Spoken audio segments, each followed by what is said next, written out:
different. Hence, it can be difficult for you to understand your teenager or young adult as a parent. Welcome to our podcast. Guided by the philosophy it takes a village to raise a child, I, Shoni, a youth pastor for over 9 years, will be interviewing various topical experts who can help parents and caregivers better understand and respond to the unique needs of Gen Z, also known as AMA 2000. Remember to follow us on our social media pages and turn on notifications in order to stay up to date with new episodes and other resources.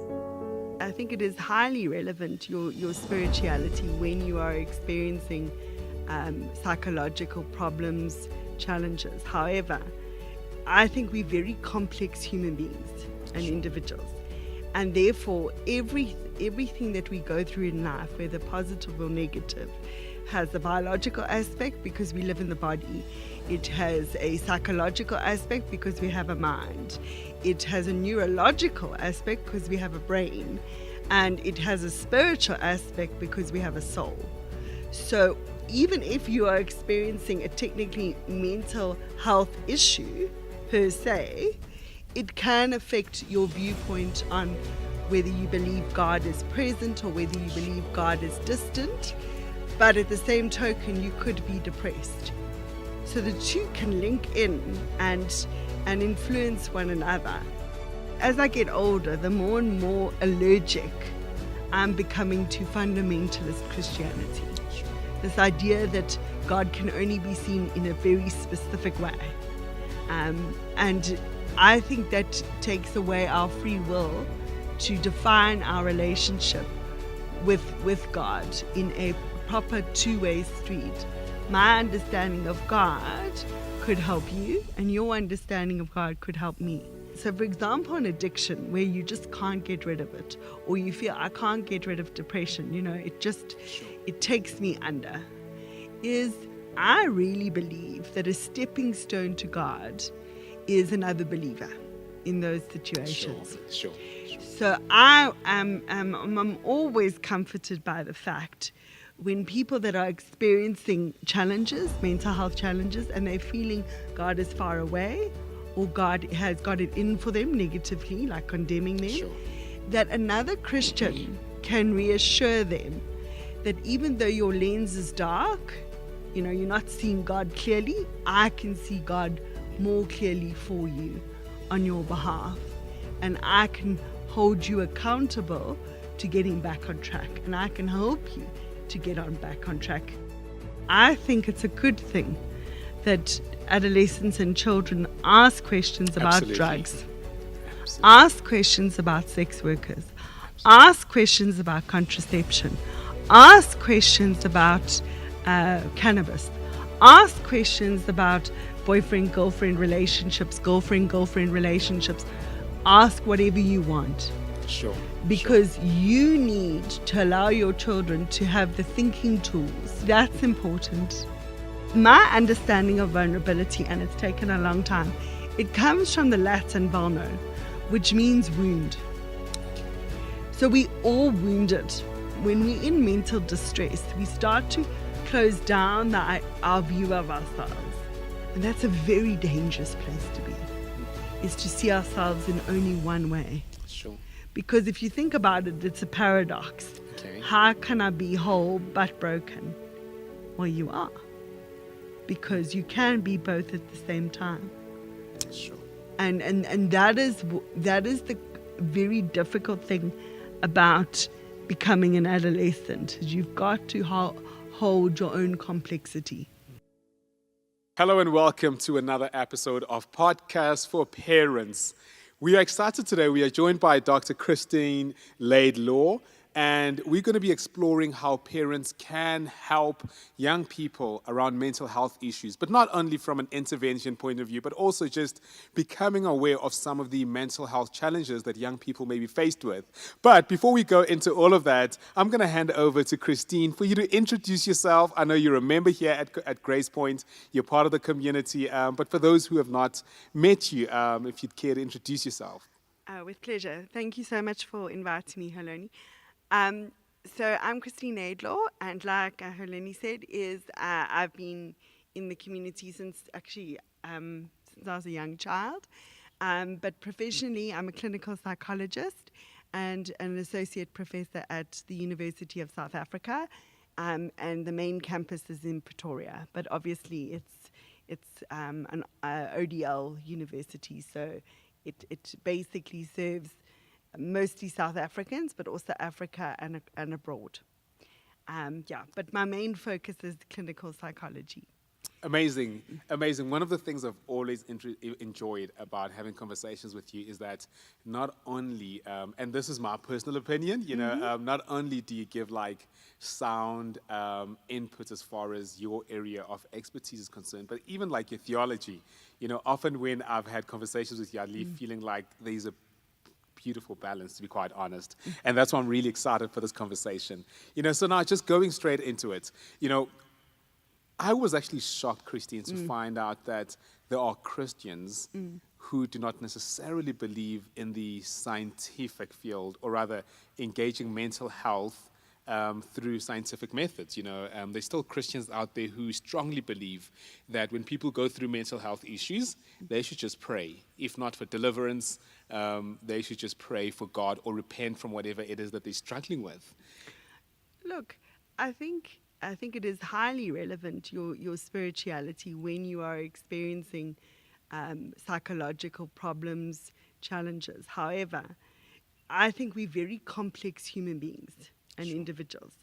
And therefore, everything that we go through in life, whether positive or negative, has a biological aspect because we live in the body. It has a psychological aspect because we have a mind. It has a neurological aspect because we have a brain. And it has a spiritual aspect because we have a soul.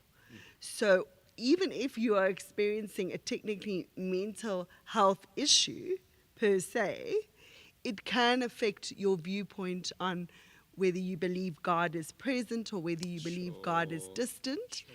But at the same token, you could be depressed.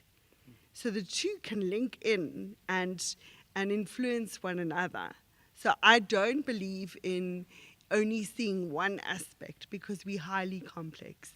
So I agree with you fully that to say that you shouldn't even consider going on medication, or you shouldn't even consider going to see a therapist or a psychologist or a counselor, you should only pray. I think, in my view, it means that you are limiting the ways in which God can work in your life. Sure.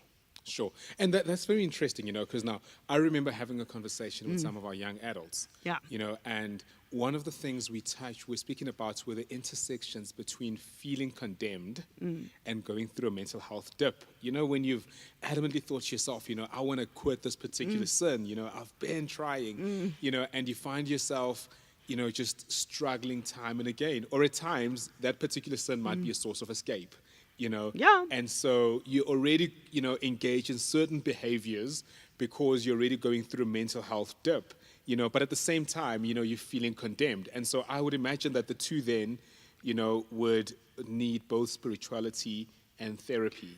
Well, you mentioned sin, and how I see sin is you going off track. Yeah. So you're missing the mark in terms of what God wants for your life. Sure. From a Christian's perspective. Sure. And missing the mark and going off the track can have detrimental, natural consequences. Absolutely. It opens the doorway to things that God would have wanted to have protected you from. But because of free will, He respects the fact that you've chosen differently. Sure. And that's my understanding of theology. I don't believe in a coercive God. And I think that's why I was thinking about it yesterday when I was preparing and talking about these things. I'm becoming, as I get older, the more and more allergic I'm becoming to fundamentalist Christianity. Sure. This idea that God can only be seen in a very specific way. And I think that takes away our free will to define our relationship with God in a proper two-way street.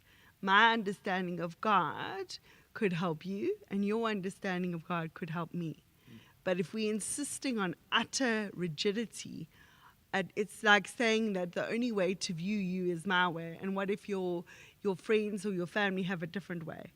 Just because we're seeing you differently doesn't mean that one of us is wrong. Sure.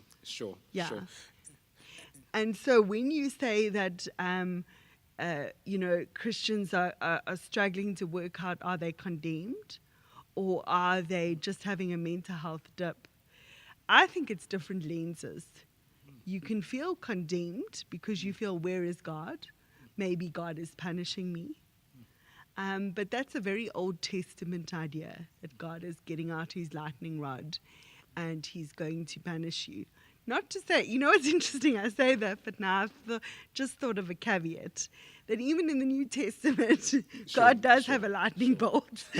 but that's technical. But generally speaking, God is a God who wants to gather his children towards himself. And I think that is true of when we are feeling mentally challenged in terms of depression, anxiety, addiction. We need God more and more. And what I recommend, so for example, an addiction where you just can't get rid of it, or you feel, I can't get rid of depression, it takes me under, is I really believe that a stepping stone to God is another believer in those situations. Sure. So I'm always comforted by the fact when people that are experiencing challenges, mental health challenges, and they're feeling God is far away or God has got it in for them negatively, like condemning them, that another Christian can reassure them that even though your lens is dark, you're not seeing God clearly, I can see God more clearly for you on your behalf, and I can hold you accountable to getting back on track, and I can help you to get back on track. So I really believe that when people are experiencing mental health illness or challenges, that walking alongside with another believer can change their perspective. I love that, because now we've brought in the aspects of walking alongside with another believer. Yeah. And I suppose that people that sometimes can fill that space are parents, caregivers, different people, different significant people in the life of teenagers, and just around then some practical ways of helping them hold that space safely. So for instance, I'll give you an example. Yeah, that'd be wonderful. As a youth pastor, often I hear that there's young people who are going through mental health challenges, but then it's like there's an either-or approach. It's like the other extreme, which then they would say, no, because so-and-so is going through a mental health issue, we're going to keep them away from church for some time. It feels like parents so often have to choose between church, religion, or therapy. And what are some practical ways in which we can hold both? Because I think you've given us some insights as to why the different lenses are important. Well, I think we'd have to unpack what is the parents' perception of church. Sure. Because if the parents see church as a negative peer group, or one or two individuals in the church kind of environments, they might attribute that to everybody in the congregation. Sure. Or they might be saying, no, there's only one way to view this is medical and therefore not spiritual. Look, it depends what the perception of the parents is of the church that the adolescent is attending. I think it's difficult for parents and teenagers because even on a normal situation, so in other words, no distress, right? Sure. Or we always have a little bit of distress, but if an adolescent is living their life and they're not having a mental health challenge that is noticeable or is clear, they're just living their normal day-to-day life. Even then, parents are going to battle with it's a process. It's a developmental, natural process that your child who is getting older is going to have to do things differently to you in order to define themselves, in order to leave the nest, right? Sure. And to survive in the big world out there. And part of their differentiation, so to to push themselves out of the nest, Sure. they need another place to hold them. And that place could be church, it could be a school, peer group, it could be anything. I don't necessarily think it's good to keep children isolated. I think it is good to say to your child, no, go to church, go to that church, go to whatever church you want to go to whatever school you want to go to. Like if they're saying they're not happy at another school, obviously you have to check that out, because I think all children should be in school. Sure. But the point is this idea that parents must overprotect children. That is not a good idea.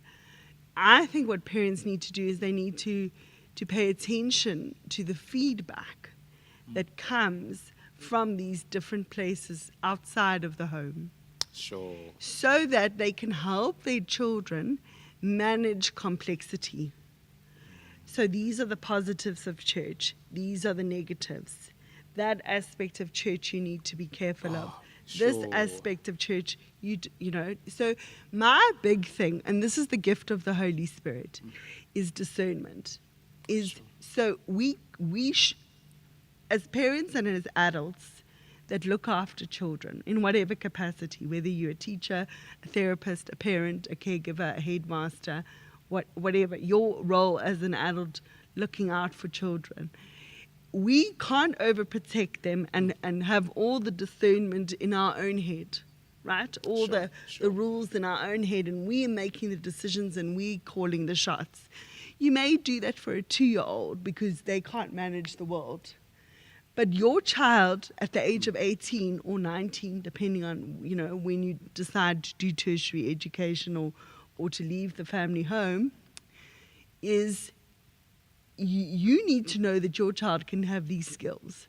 So that if you're not there, they can think like you or similarly to you, or at least argue the point. So it's a journey from when your child is about, even little, the why, daddy, why, mommy, why is this like this? Why does the caterpillar crawl like this? Why does the caterpillar turn into a butterfly? Even when they're little, the curiosity is important. The mistake in parenting is shutting down questions in children and adolescents. So, I've mentioned it before. I think it's a good thing that adolescents and children ask questions about Absolutely. drugs, Absolutely. ask questions about sex workers, ask questions about contraception, ask questions about cannabis, ask questions about boyfriend-girlfriend relationships, girlfriend-girlfriend relationships. Ask whatever you want. Sure. Because you need to allow your children to have the thinking tools. That's important. So I don't think children should be shut down and kept away from difficult places or complex places. I love that. I really like that, Christine, allowing your kids to actually go into difficult spaces and allowing them, or rather journeying with them and empowering them to learn how to survive in those spaces, actually how to thrive, in those particular spaces. And what's important there, sorry, I just want to give you another tip. Sure. It's not instant. It's not one day my child didn't know how to do it and the next day they're thriving. You set up a feedback process, or what Leo Vygotsky, very good Russian psychologist, he developed this idea called scaffolding. So he said that a child learns step by step, like, the scaffold that holds up a building, and then as it gets built, you remove the scaffolding, and then it stands on its own. Sure, right? sure. So exactly like scaffolding when you see them building a building. Now, in order for a child to develop, they need a step-by-step process. So the easiest way to remember it is a child doesn't learn to swim in a day. Sure. A child actually learns to swim, here's a little tip, by learning to blow bubbles first. And I'll tell you why. Okay. Because they've got to feel super confident with water. Okay. So you start very incremental. Okay. Incremental. You're like, what is blowing bubbles, got to do with swimming? It's the confidence around water. Okay. And it's so incremental, the child doesn't even know that it's going to end up with them being submerged in water.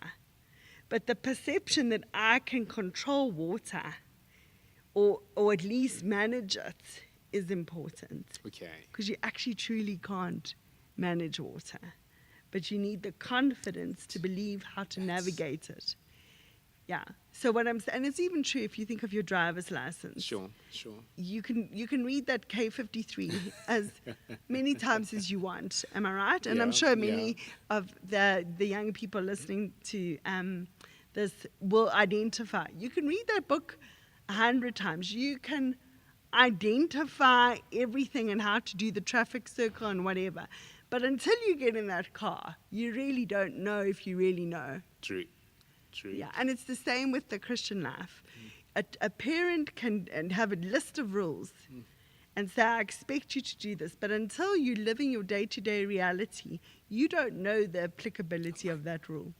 I love that, Christine. But then now, I suppose then sometimes what I often see or rather think might be a challenge, I see with other relationships I've observed. You find that now Gen Zs, just before the recording, you and I were speaking about it, that they're very outspoken about their emotional well-being, around mental health issues and all of that. But their parents come from a different generation. Yeah. Their parents are most likely to be Gen Xers, and if they had kids at a late age, it would be boomers. But they still stigmatize mental health. For some parents, it's still a big thing. It's still something that they hide. I know of families where teenagers have attempted suicide, and it remains a secret, a family secret, which does not really help, in my view, unqualified view, to create a safe space for healing, because you want to, not wear your scars for everyone to see, but you want to be able to be vulnerable where you feel it's a safe space. Yeah, well, yeah, and I think first of all, I think if I can keep it straightforward, and if anything from this podcast that we're having is the number one thing that I find myself reiterating to myself as a person and a professional and my clients, is just around this idea that is so complicated to deliver to oneself, to actually agree with it. Sure. And that is that vulnerability does not equal weakness. Absolutely. Vulnerability does not equal weakness. Yeah. And I promise you, I've spent weeks and months just reminding myself, who knows it from the textbooks, but has to work it out in her life every day. Vulnerability does not equal weakness. So literally at home, you can get a piece of paper and you can write the word vulnerability, a little equal sign, put a cross through the equal sign, I love that. write weakness, and say to yourself, I've got to begin to understand this. Because my understanding of vulnerability, and it's taken a long time, it comes from the Latin vulno, which means wound. Okay. So we all wounded. And it's interesting, we've got Easter coming up. Sure. And Christ was wounded on the cross. And I was reading somewhere the other day, I don't know where, so it's not my own thought. Okay. Disclaimer. I don't know where I read it, but whoever said it recently, I give you all the credit. But it originally was from the Bible anyway.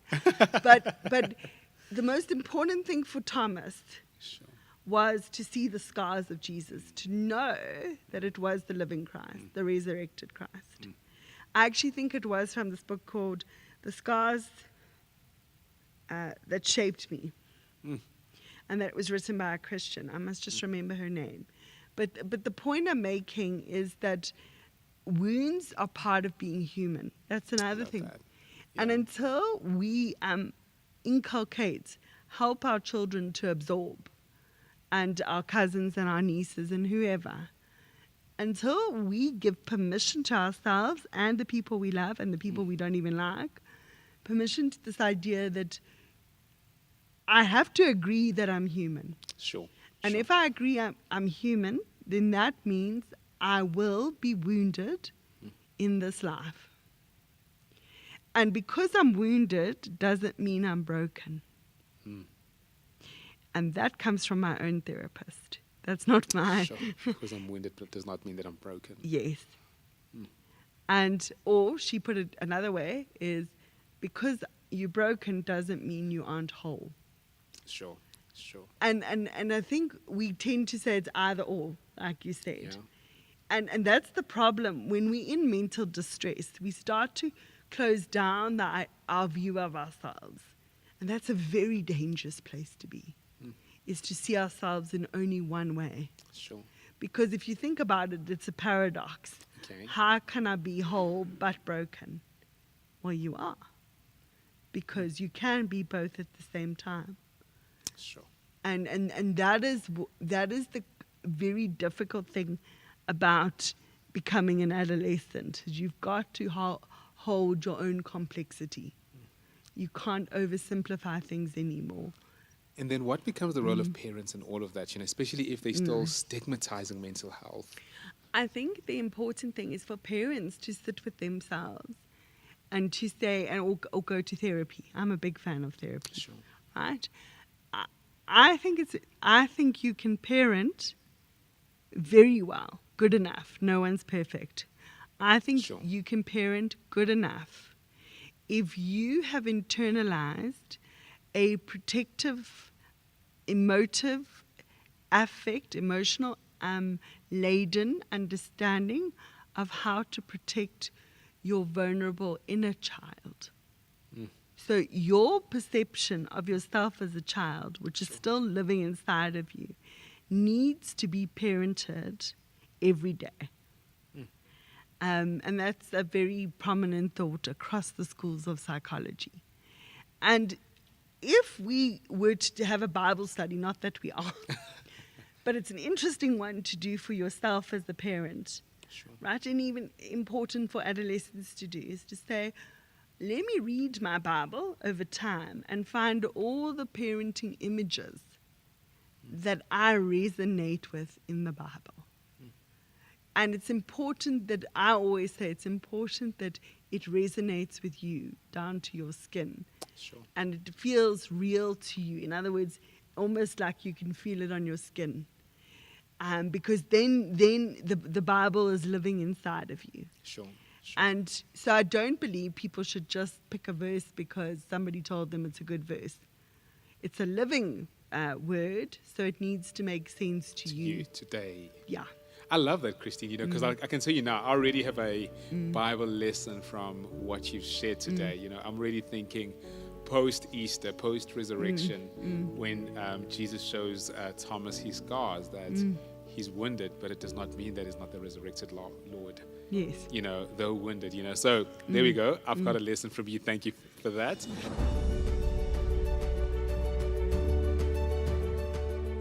There are rules. There actually are rules. The rule is you can say whatever you want. And the reality is you can't. You can and you can't. It's a bit of a paradox. Go ahead and say what you want, but there will be a natural consequence. Sure. So you could be vilified. You could be in trouble with the law. You could be applauded to such an extent that you start to think that acquaintances are your friends. Sure. So then sure. you're open to exploitation. Your self-esteem, right? Or even deeper than your self-esteem, your self-worth can become linked to very superficial ideas of what it means to be loved. Christine, that is a big one. I'm actually going to park the question I had for you, but that is a Okay. big one, because now, how do parents help create systems for their children to live a normal life, whatever normal is, but be on social media, however, without social media triggering their mental health?